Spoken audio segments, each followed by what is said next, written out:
Today, I am with Shannon Vanderzsaag, who lives in Northern California. I am Barbie Latavisi, living here in Southern California, and this is The Influencer. Today, we thought we'd talk a little bit about our journey in the divorce world. And so I had reached out to Shannon in hopes that she would share a little bit about her personal experience. So I wanted to ask you, Shannon, what exactly do you do? So I am in the Air Force Reserves. I'm only part-time at this time. I was active duty, and I am the head medic of about 150 personnel, and I oversee them with another. It's called a commander, which would be like a CEO in charge, and we kind of guide and direct our airmen. They're the ground crew to the air crew. They go in and they move patients off the ground into the airplanes so that they can be transported wherever they go. And it's That's a pretty fantastic. amazing team. And I do that part-time right now, and I am a full-time student enrolled in Bachelor's of Behavioral Health with an emphasis in trauma. Oh, beautiful, Yeah, beautiful. So you're very familiar with what could happen, the dynamics of relationships. And so I absolutely. think this is really a great opportunity that we can share with others. It's back to the emotions that oftentimes come to play in the whole process. And I wanted to ask you a little bit about your background when it comes to the divorce. You guys filed? Are you still in the legal arena in the process? How did that whole thing unfold for you? So we filed in May of 2016, um, and we he left and went to another, he is also military. And so he went to North Dakota for his job, and I stayed here and was working full time here in Northern California. And so we went our separate ways. And I think initially, or at least for me, I believed that we were doing like a separation, a temporary separation. And then that temporary separation turned into now it's 6 years. And last year we reinitiated the divorce process. And so we are at almost the final stages. We are still having a few disagreements amongst ourselves, but we have hired the help we need. So there was kind of this lapse time where really nothing was happening between the Mhm. two. You just kind of accepted the fact that you were Right. splitting up, but really you never really fell through with your intentions until most recently. Yes. And when you say that you've gotten help, are you dissolving your marriage on your own or did you seek counsel? Sought a lawyer and he sought a lawyer for himself. Typically in the state of California, there's a statute of limitations Yes. by the time you file. What did you do to then turn around and again file? So I guess you file initially the intent to file. So we did that. And then in 2017 or 18, we got a legal separation on file. And then we started working through we were trying to do this all on our own with a divorce document writer. And so we decided to start going through all the paperwork and the money. And that is where it became contentious.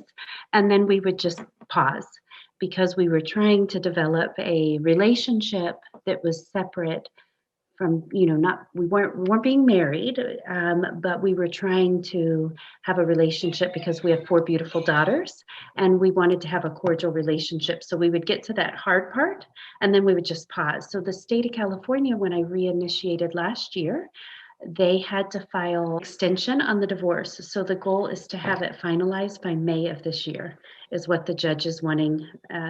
So we'll see if that actually happens. Okay, so you both did he retain counsel also? He retained counsel in June or July of last year after I retained counsel in May of 2021 again. Okay, and just to get clarity here, the objective is always to do so amicably. And Yes. obviously, as you stated, it really doesn't quite always work that way. And No. it typically has to do with economics, Right. and self-entitlement. And Mhm. And what I find is really interesting because relationships both sacrifice significantly, but the one that makes the most money always feels cheated. And the Mhm. reality is you need to share in the responsibility. Maybe someone is a homemaker, and that homemaker, they work around the clock. So what constitutes the person that's bringing the income as superior to the one that's really slaving around the clock 24 hours, 7 days a week, Right.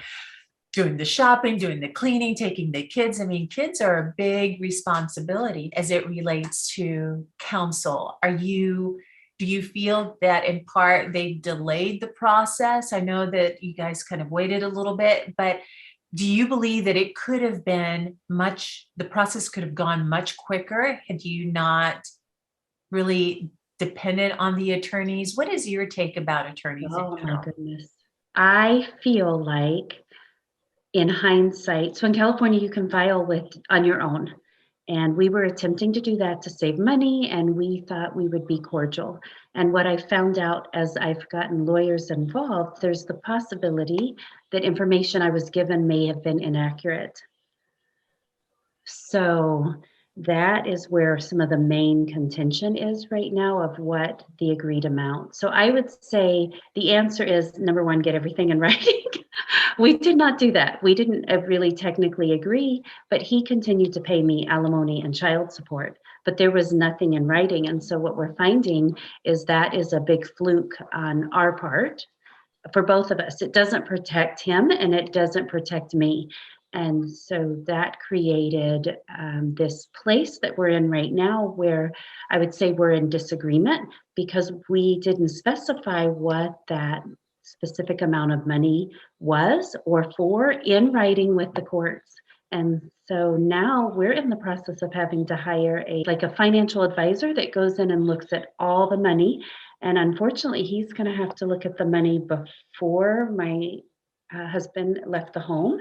So that was May of 2016. He has not lived here. So I actually think in my case, because we had the delay, that actually hampered us in now doing these finalized steps in this finalization process. Going back to being able to do it yourself, I truly believe that you can. It's a really simple process. Okay. It doesn't need to be so cumbersome. And I understand your situation where you started early on and there was a pause and now you're resuming. Mhm. But it's really important. And a lot of times what couples don't understand is that court order secures you Right. from obtaining either spousal support, depending on how long you were married, Right. and also securing money for your child, for their security, their housing, their food and Yes. clothing and whatever is required. But I do believe that you can go back and estimate was paid, Right. or you can amicably do this. And I only say this because sometimes it can become in the legal system, as I have personally witnessed, there's delays and more complications, and you've got to hire someone to do your finances. And the reality is it's not needed. It's what it's doing. It's robbing the family institution of Right. what they Agree. really need, which is money to sustain life. I believe if you can even have an agreement written where it says between you and your party or your partner or your husband or your spouse, whatever you want to call them, you can have an agreement. Okay, let's figure this out, and let's estimate that I will pay you $1,500 a month and it'll be twice a month. And so Right. you can, that all that can be backed up through bank statements. You can Right. actually see that. Right. So the complexities I find that often come when you bring someone to do all of that work. It's like being deposed. You have to do all the spreadsheets, and it's like, do you really need to do that? So I believe in the law. I believe very strongly that judges are there to look for the best interests of everyone, have a Yes. balance. But I believe that some things, when we have a tendency to retain attorneys, there's that big chance, big chance for us to struggle financially. A lot of families, Right. me personally, I've witnessed it, you know, end up having to file for bankruptcy as a result of having to sustain attorneys. Maybe in some cases, you'll have, depending on your income, you will have more than one attorney. And then you bring in specialists. And to me, it's such a simple process where you just have to handle the finances, do your marital settlement conference, and custody. And you have to establish that immediately. You have temporary orders, right? You get temporaries, and then you'll secure them when you go to the courts. But yeah, I feel for you because you just feel like it can be so overwhelming the way they want to paint the picture, when in reality is, if there's some way that you can amicably meet your partner in the way and say, okay, let's forgive this and let's just finalize this. Otherwise, it's going to get drug out. Got 4 beautiful girls, as you shared. What their averages, age? They're minors, all right? Adults. I had children at a young age, so I have a 30, 31, 29, 25, and 20. Yes, and then Oh, 2 wow, that's grandbabies. beautiful. Yeah, and then 2 grandbabiys, 4, 5, and 7. Oh, Yes, wow, and 3 are congratulations. still at home, but they're adults. Your emotions, how Okay, long were you married for? 24 years when he left. Wow, 24 years. Yes, So there's an establishment there of personality, characters, there's a bonding that's taken place. yes. What was that pivot, that point where you said to yourself, no, this is not going to work. I'm going to have to dissolve this marriage. What was it that pushed you through out of your fear to say enough is enough? Oh, that's a really good question. So for me, it it actually happened many years before I filed. I deployed with the Air Force in 2012, and the intent for me was to be closer to my husband, who had deployed multiple times. And I wanted to be able to relate to that experience. And that's partly why you do join the military. But for many years, I had chosen my family and put everybody first to include him. And in doing so, that put me on the side burner. And I didn't realize that till I went away. But then I came back and there was no talk of divorce. There was not. We tried to work on our marriage. We did marriage counseling from 2013 to 2016. And in 2016, I was offered a full-time position here. And at the same time, he was offered a position to leave. And I wanted to grow and take this experience and be selfish again in many ways. And I knew that we weren't working as a couple. And that is what initiated that. Is I felt like I could have this firm financial footing and be okay on my own now for the first time in 20, 23, 24 years. Shannon, and it's justifiable. Stop and think about it. Right. You've raised children. We all have something deep inside of us that we long for, and sometimes we pause to put our children first and our spouses. But then there comes that point where we feel empty. We want more. It's so relatable. Everyone has that. And I think it's admirable that you recognized it and that you pursued that passion as what you're doing now, I am assuming. Yes. And that's really beautiful because you're such a value to your family when you're at your highest vibration.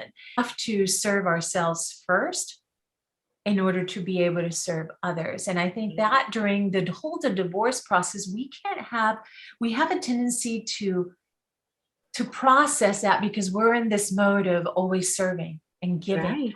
And giving more and more and more. So I think that's really beautiful. Now, your views about how he feels about the divorce process. Oh gosh, that's so hard.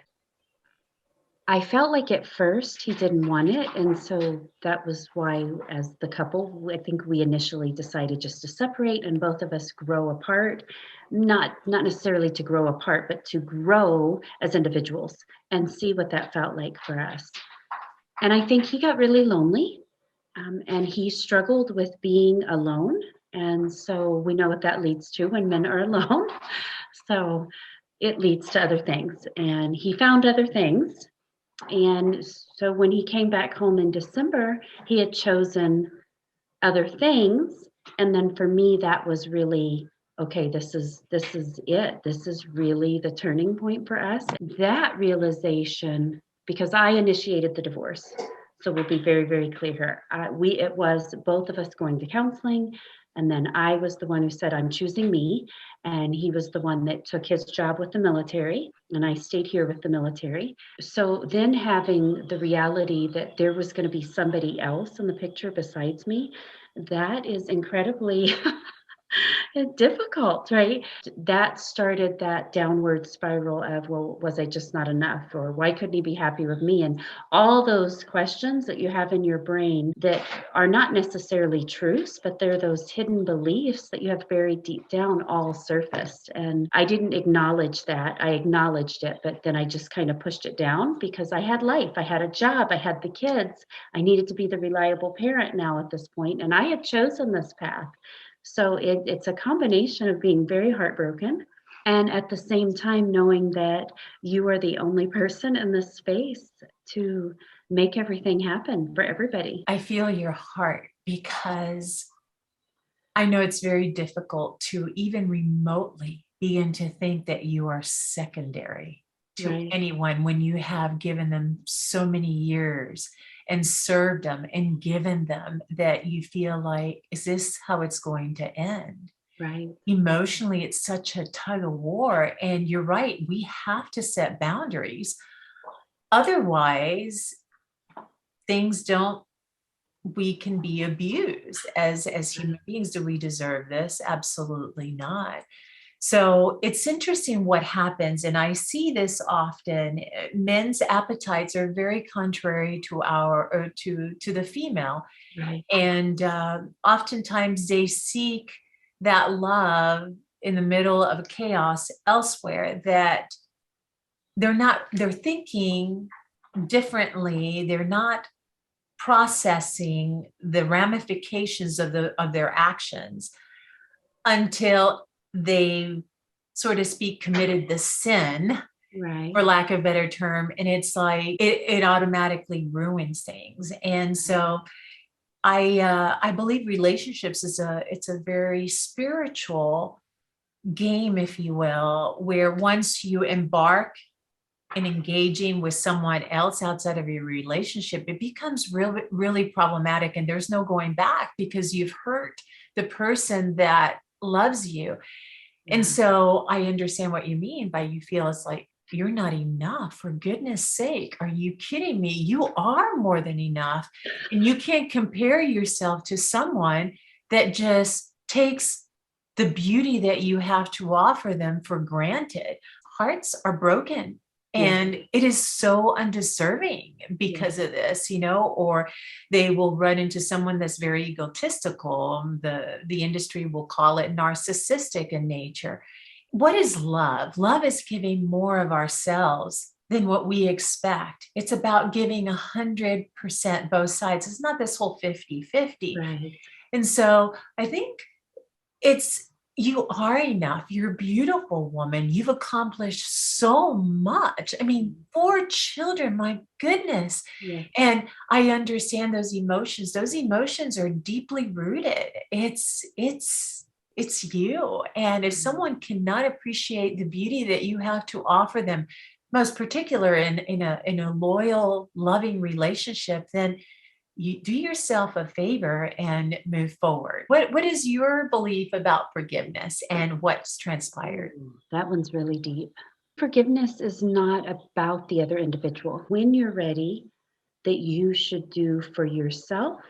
And where I found when I work through those forgiveness exercises, that allows me then to be free of that other person and not hold on to that past anger and resentment. My husband would come home almost every Christmas from the time that we separated. And we were trying to be very amicable, even though we had almost all of our children grown or in college. We were trying to be as co-parents and as loving to our daughters as we could be. But what I found was happening is I was being loving in an environment where that wasn't being reciprocated. And so I was putting my hurt feelings on a back burner. And then I was becoming very resentful, and it wouldn't come up until just before, we call them triggers, right? He would come home. And like that week before, like all this anger, like I was so angry, like, and I didn't know why. And really, that anger and those issues were not about him. Those were about me making these unhealthy sacrifices that were impacting my mental health, but not realizing it. And so that forgiveness piece comes into play because my children were, they were seeing me, and I would say, well, he's coming home for a week, you know. He's coming home for a week, but I've been here all year, all, you know, and they're all happy that he's coming home. And it hurts your feelings because you've done everything for 365 days and he comes home for 14.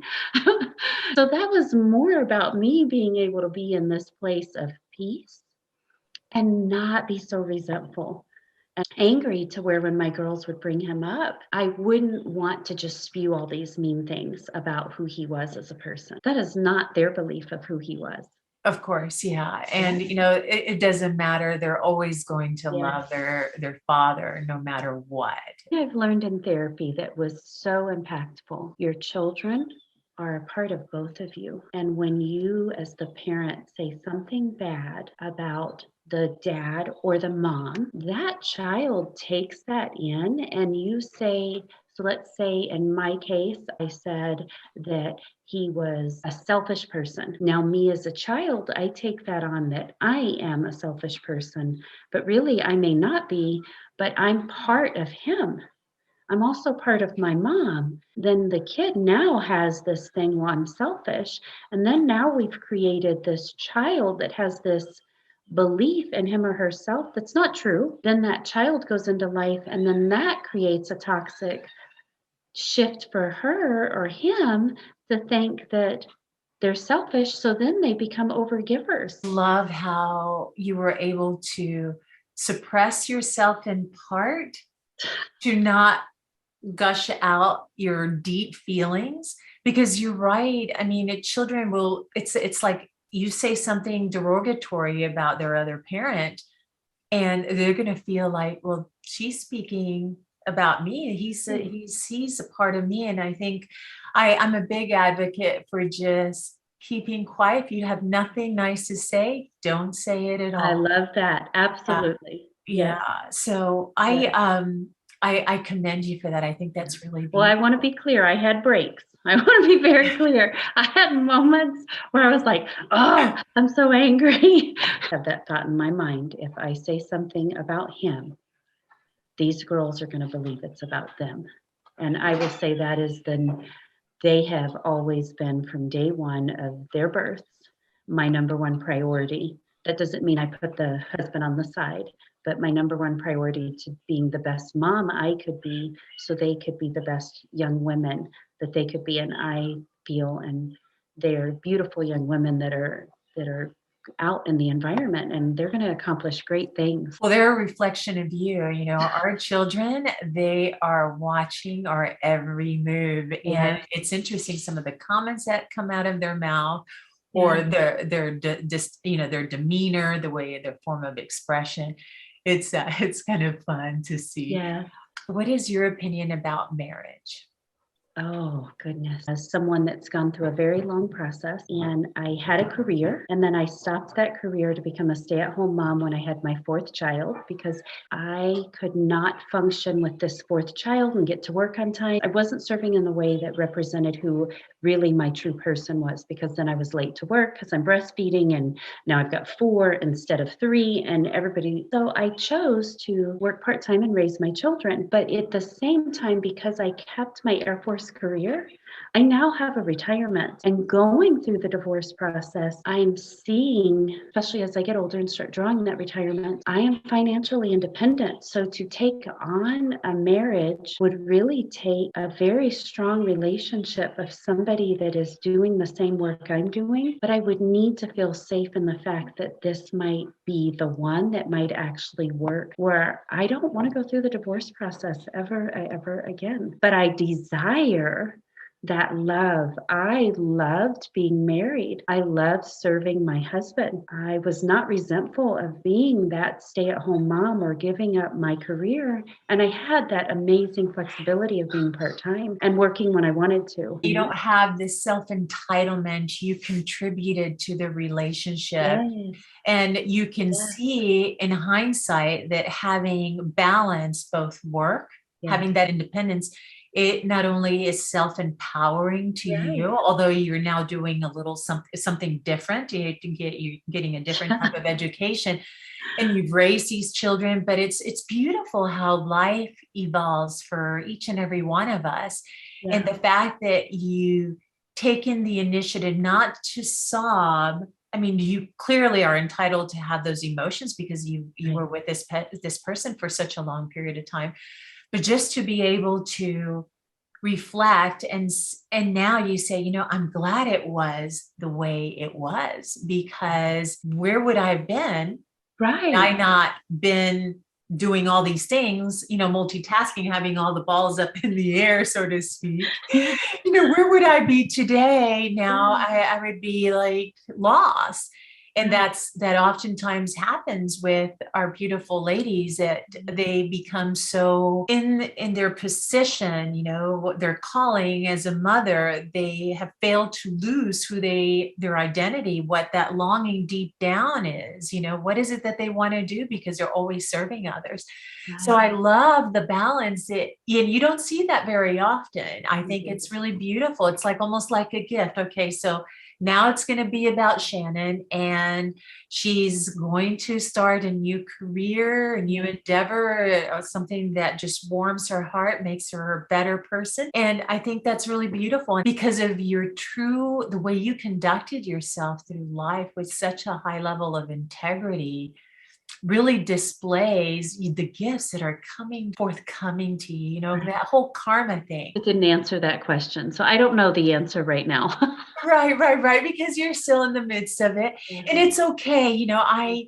I see men oftentimes they will start even dating before they dissolve their marriage. And they it's kind of like that testing ground, let me see what's out there. It's exciting, Uh-huh. because they've lost that loving feeling, if you will, at home. Right. And some learn the lessons like, no, I have it better at home. But then they've committed already that thing that they should have done. And so it's like it's hard. Now the spouse feels isolated. And this occurs quite often once after the children have left, because they have Right. been the nucleus, so to speak, in the home. Their attention has been so focused on them that we as parents sometimes lose sight of the relationship. And that's why you also have to find time for your spouse outside of your children, so Yes. you don't lose that loving feeling, sort of like the song Right.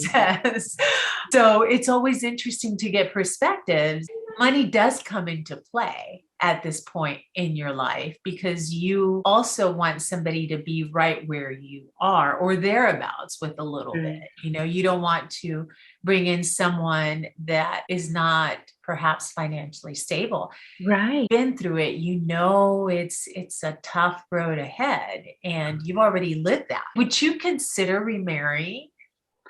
I want to say yes.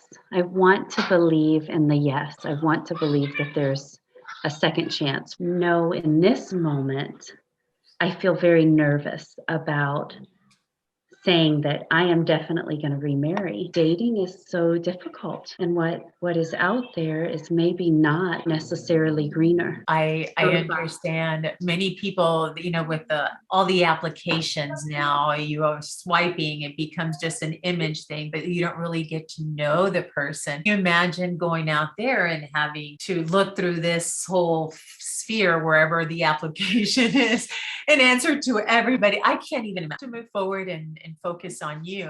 yeah. So, is there anything that you would do different today? What advice would you offer our viewers? I would say if you're going to go through the divorce process, just go through it and get it done. This 6 years is just entirely too long. And I agree with what you're saying about the lawyers. We actually used this lawyer for my daughter's divorce when she went through it. And he's very straight and to the point, and he tries to save you money. I feel like my ex-husband's lawyer has been dragging it out, so much so that in our experience in the court system, the judge has said, look, this has got to stop. I'm going to look at this because, as you said, at first, I didn't feel like the judge was fair. But then when we came back to this last meeting, she was very fair to both of us. And his lawyer was digging into stuff for financials. And she said, well, how much money is it? And so my point of that is do it as soon as you make the decision to be completely done. Go through and do the process. And it would have been much easier to finalize everything. Would not have been so emotionally invested into where we're at now. Right. And it's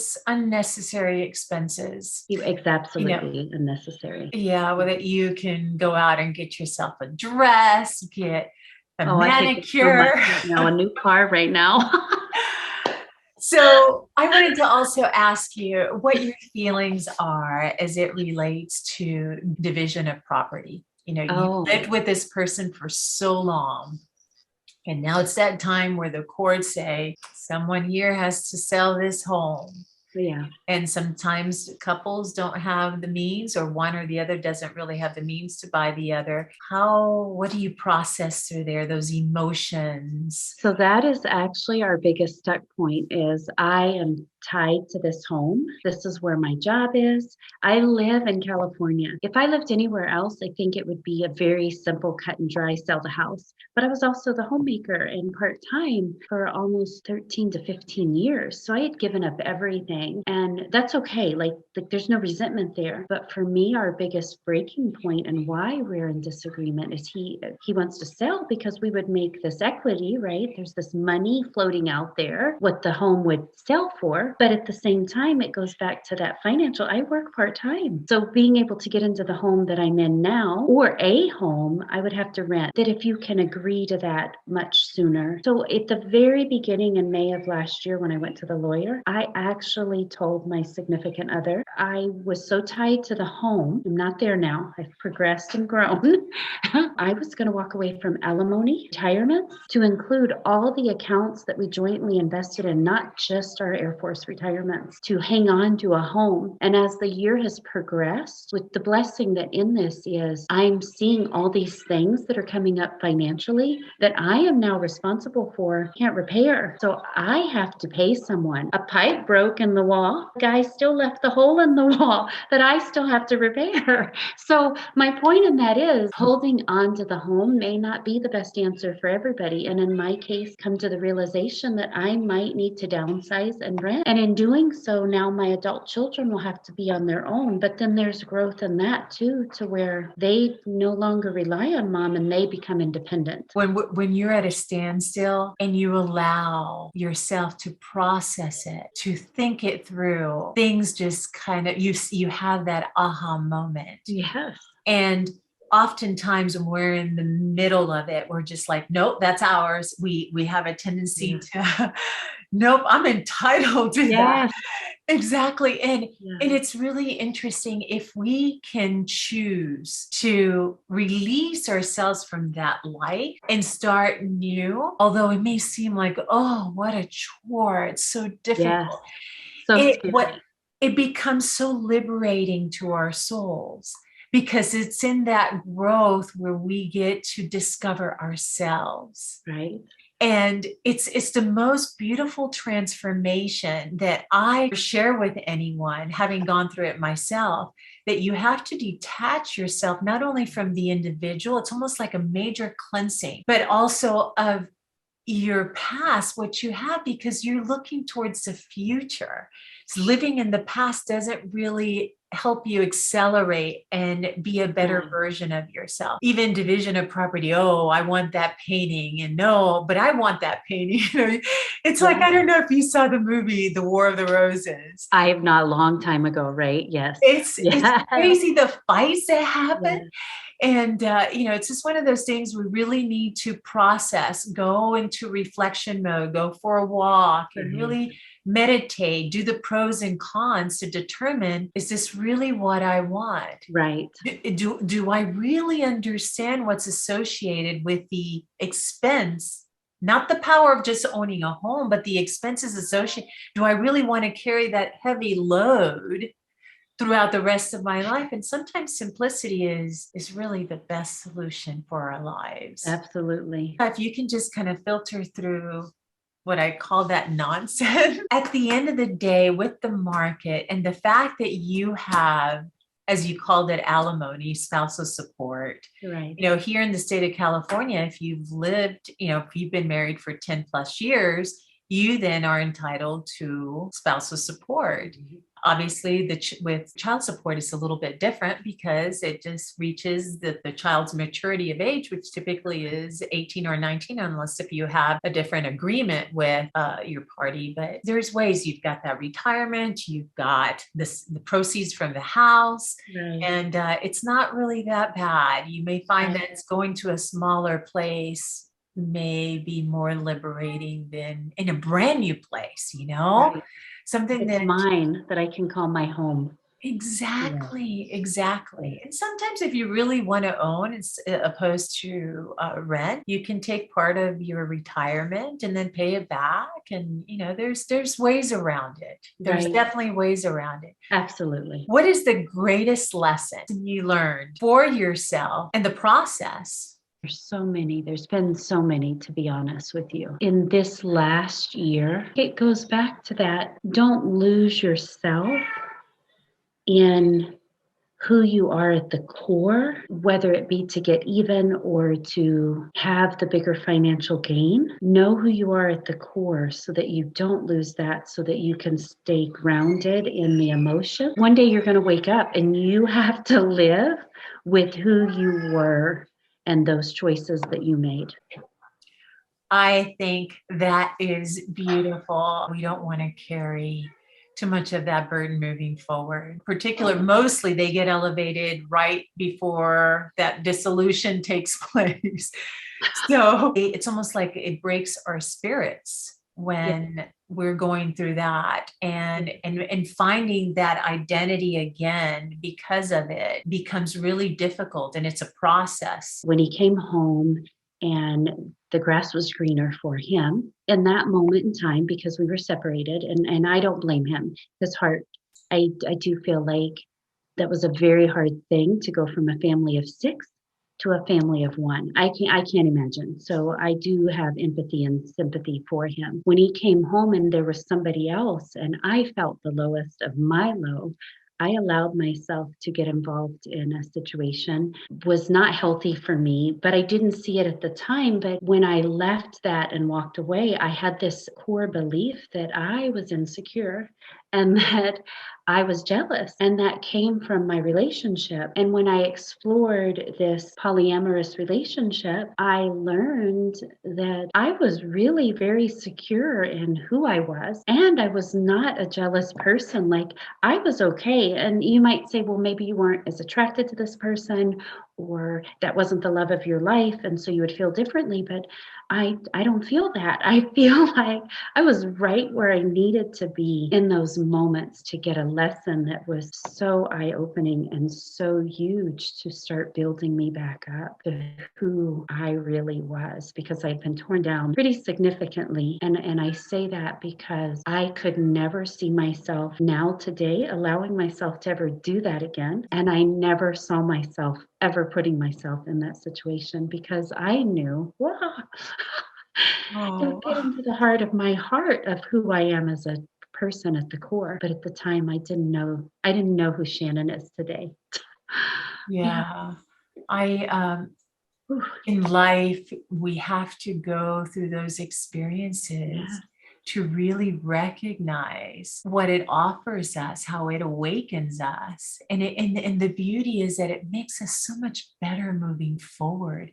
Right. In other relationships, the way we serve, the way we view things, we're more aware of what there is, and we avoid those pitfalls that we may have done before, and we have a sense of appreciation for what we do have, so we're more inclined to live in the moment. Right. And it's beautiful. Thank you so much for sharing that. That's huge, because it happens in many households and it breaks the spirit. And I see this more so with women than I do with men. Men feel abused more when, for instance, their spouse does not allow them to visit with the children, so they get really annoyed, Yeah. very angered. And it's a game that does take place quite often. I Yeah. believe that, the children definitely need to be in Yeah. their parents' lives. The dating while married This is a good one. can be enlightened in a Yeah. way, and it either brings you even closer together or it really draws you apart, because if you're with that one person that really shows you, and I know that initially everybody's in a high vibrancy, they show you the better version of themselves until you plateau, and it's like, okay, what happens then? And what we fail to recognize is that we can't really depend on that flattening line. We have to ourselves come up with high vibrancy and make the relationship, because the energy kind of vibrates off one another. So, and we just learn all these things through our path. Right. But the dating while married is often can also be viewed as, yikes, this person is not married and they're approaching me. I am hurt. How dare they? Right. And then there's others that have more of a free spirit. It's like, oh, anything goes. Yeah. So it's really what's really best suited for you as the individual. Yeah. We all have weaknesses. We all have strengths. And Right. it's an incredible gift to us to help. It kind of meets us where we are supposed to be at the moment. Really kind of help open our parachute to really decide what is it that what I want. It brings the kid out of you. Right. It did. And we have to be children and explore. That's the high vibrancy of relationship. That's why relationships at the very beginning, they work so great. We're just like kids. And if we can maintain that disposition, that aliveness, that spirit throughout, consciously do so throughout our relationship, we'll have a more lasting. Nothing is perfect. We're all going to encounter something in our path. Somebody looked at us or cut us off in the road, did a gesture that we didn't like, or said something. The fact of the matter is we're supposed to support one another. Life's designed to be enjoyed and interact with others and love one another and serve others. I mean, I can go on and on. I'm very passionate about this. But so when you ask what that lesson was at the end, that closure piece, that is so pivotal, because I'm still married. That probably dating was not a good idea, because I am probably emotionally unavailable because I haven't cut that cord. And because I haven't cut that cord, who am I drawing in? When we talk about that high vibrancy and that frequency, who else is going to be attracted to somebody that's in the separated state, somebody that's not emotionally available? And then who does that hurt? I think both people get hurt. And then I wanted to speak to the men piece, and not because of my ex-husband. I have been in the military 29 years. Best opportunity I've ever had. I have worked with some amazing men. And I will say that for me, dating taught me I wasn't given dignity and respect in my marriage. And dating has taught me, and even though they've not worked out and it's not been perfect, all of them have treated me with dignity and respect in my presence. I felt more loved in these 5-6 years than I felt in my marriage. I've been able to go to them and say, this is who I am. And at the same time, they want to protect and treat me with dignity and respect. And every relationship has gotten better, because guess who's getting better? I'm getting better, because I've been in the Air Force for 29 years, and I'm a nurse by trade in the military. So I'm what's called a medic, and I have worked everywhere from the emergency room to the labor room to the ICU to being deployed with men. And men truly feel very deeply, but men suppress it. And women, and maybe I'm not exempt from this, maybe I even fall into this because I'm such an alpha female at times, but sometimes women in inadvertent ways disrespect men to where it breaks them, and they don't have the outlet of a female friend that they can call and talk to, so they bury it. And men, when I feel like, and I'm not a psychologist, I just read a lot of books I read tons of books, and I have sat in counseling sessions with my airmen. And when they make those mistakes of seeking another person, and you look at the entirety of the relationship, they have been broken, but didn't have the tools and resources to go out and have that safe space to talk about it, because that's not what men do. Because if I bury it, then it didn't happen. They can be just as destroyed by women as women can destroy. Men can be just as destroyed by women as women can be destroyed by men, but a lot of times it looks completely different. I would have to agree with you there. We all have emotions. We're humans. Yeah. Men, they have to uphold a certain. I really appreciate your time. I think Yes. it's very inspiring to someone who's going to be watching us. I And hope I am so. really, really grateful for the Yeah. opportunity to meet you. I think you're a beautiful soul. You have so much to offer. I know because of the way that you have conducted yourself through life that you're going to be rewarded tenfold. I really have that feeling about you. And I I'm a feel pretty that too, intuitive person. actually. I do feel that now. That's Yes. beautiful.